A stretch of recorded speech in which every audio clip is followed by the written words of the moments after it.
అందరికీ నమస్కారం.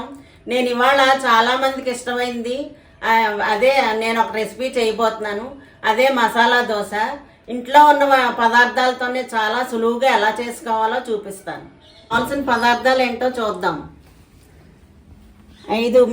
5 medium size బంగాళదుంపలు, 5 టమాటాలు, 5 పచ్చిమిరపకాయలు, 5 ఉల్లిపాయలు సన్నగా తరుక్కుని పెట్టుకోవాలి. టమాటాలు సన్నగా తరుక్కుని పెట్టుకోవాలి. వీడియో లెంత్ అయిపోతుందని ముందరే బంగాళదుంపలు బాయిల్ చేసుకుని స్కిన్ పీల్ చేసుకుని పెట్టుకున్నాను. కొంచెం కొత్తిమీర, 2 spoons garam masala, 2 spoons salt, 1 spoon కారం, కొంచెం పసుపు, కొద్దిగా అల్లం వెల్లుల్లిపాయ పేస్ట్. లోకి వెళ్దాం. ముందుగా మనం బాయిల్ పెట్టుకున్న బంగాళదుంపలు మీ దగ్గర మ్యాషర్ అవైలబుల్గా ఉంటే సరే, లేకపోతే కనుక చేత్తో ఇలా మ్యాష్ చేసుకుని కొంచెం ముద్దలా చేసుకోవాలండి. అండి పెట్టుకుని తగినంత నూనె వేసుకుని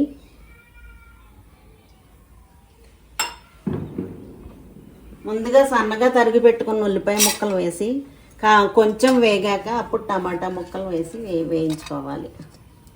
ముక్కలు గోల్డ్ కలర్లో వేగేయండి.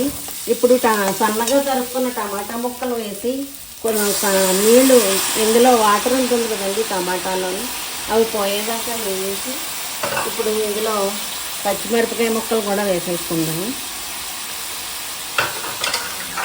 వేసేసుకుని రెండు కలిపి టమాటాలో ఉన్న నీరు పోయేదాకా వేసి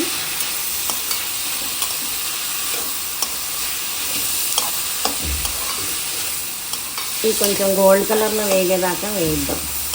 ఇవి ఇలా వేగిపోయాయి కదా, ముందుగా మనం రెడీ చేసి పెట్టుకున్న అల్లం వెల్లుల్లిపాయ ముద్దని వేసి పచ్చివాసన పోయేదాకా వేగనిద్దాం. ఇదిగోనండి, ఇది ఇలా వేగి పచ్చివాసన అంతా పోయి మంచి అరోమా వస్తుంది. ఇప్పుడు నెక్స్ట్ ఇవన్నీ మనం రెడీ చేసుకున్న స్పైసెస్ అన్నీ ఒక్కొక్కటిగా వేద్దాం. కొంచెం పసుపు వేసి, కొంచెం కారం,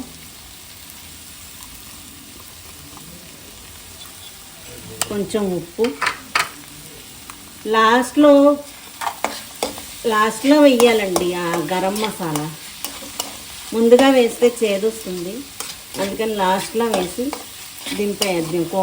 కర్రీ దింపేసే ముందు వేయాలి. ఇందులో ఇప్పుడు గరం మసాలా వేస్తున్నాను. వేసి బాగా కలిసేదాకా కలిపి సన్నగా చాప్ చేసి పెట్టుకున్న కొత్తిమీర కూడా వేసేద్దాం. వేసేసి బాగా కలిపి అన్ని స్పైసెస్ అన్నీ బాగా కలిసేదాకా కలిపి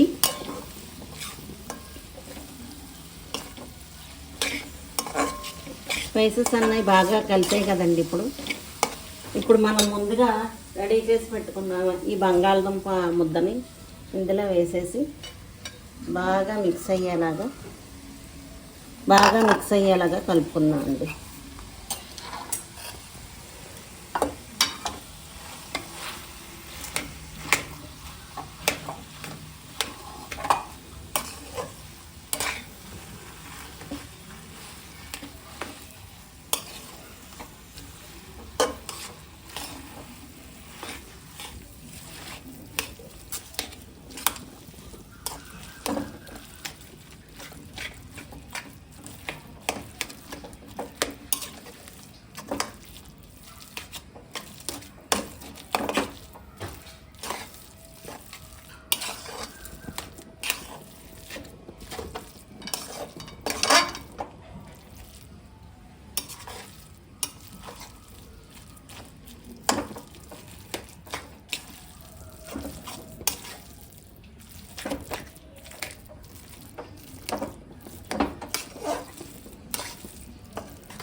చూసారా, ఎంతో గుమగుమలాడే కర్రీ దోశకి కావాల్సిన కర్రీ రెడీ అయ్యింది. ఇప్పుడు దీన్ని ఒక ప్లేట్లోకి తీసుకుని చల్లారనిచ్చి కొంచెం ఉండల్లాగా చిన్న సైజు బాల్స్ చేసుకుని దోశ రెడీ చేసుకోవడమే. ఇంకా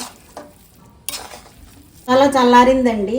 చిన్న ఉండలుగా రెడీ చేసి పెట్టుకుని దోశలు వేసేసుకుంటే చక్కగా వస్తాయండి. చూసారా, ఇలా చిన్న ఉండలుగా చేసుకుని దీన్ని మా దోశలో పెట్టుకుని దోశ వేసుకుంటే చాలా బాగుంటుందండి. దోశకి కావాల్సిన మసాలా రెడీ చేసుకున్నాం కదండి. ఇప్పుడు ఈ దోశకి పిండి ఎలా తయారు చేసుకోవాలో చెప్తాను. వీడియో లెంత్ అవుతుందని నేను ముందుగా రెడీ చేసుకున్నానండి. దీనికి కావాల్సింది ఒక గ్లాసు మినపప్పుకి, పొట్టుపప్పు అయితే పొట్టుపప్పు, గుళ్ళు అయితే గుళ్ళు తీసుకోవచ్చు. ఒక గ్లాసు మినపప్పుకి 3 గ్లాసులు బియ్యం పోసుకుని 4 గంటలు నానబెట్టుకుని మెత్తగా రుబ్బుకుని పిండి రెడీ చేసుకోవాలండి. అయితే బియ్యం పప్పు 2 విడివిడిగా నానబెట్టుకోండి. గుళ్ళు అయితే 2 కలిపి నానబెట్టుకుని రుబ్బేసుకోవచ్చు. ఈ విధంగా రెడీ చేసుకున్నాక స్టవ్ మీద పెనం పెట్టుకుని ఈ విధంగా దోశను వేసుకోవాలి. దోశను వేసుకున్న తర్వాత నాన్ స్టిక్ పెనం మీద అయితే బాగా రావండి. ఇలాంటి పెనాలు అయితే చక్కగా మనకి ఎంత కావాలంటే అంత పలచగా వేసుకోవచ్చు. దీని మీద పేపర్లా వస్తుందండి దోశ. ఇలా వేసుకున్నాక ఒక స్పూన్ ఆయిల్ వేసుకుని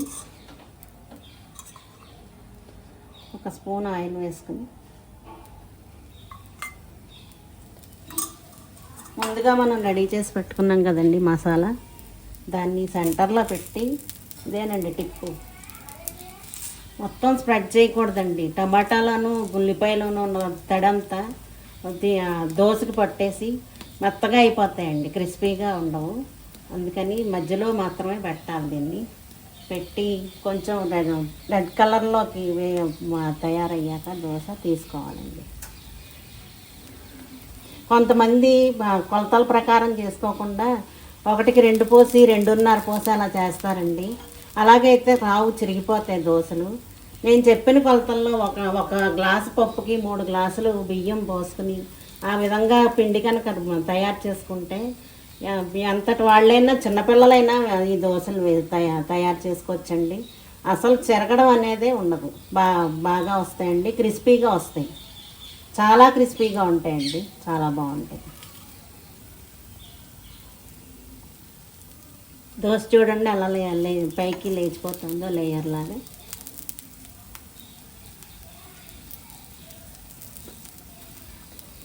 మధ్యలో మాత్రమే పెట్టుకోవాలండి.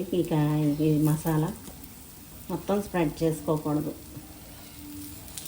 ఇలా తీసేసుకొని నెమ్మదిగా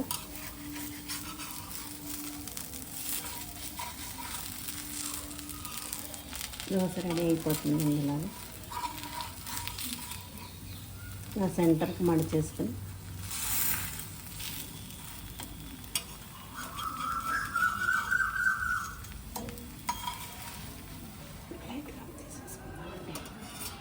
టేస్టీగా ఉండే మసాలా దోశ రెడీ అయింది.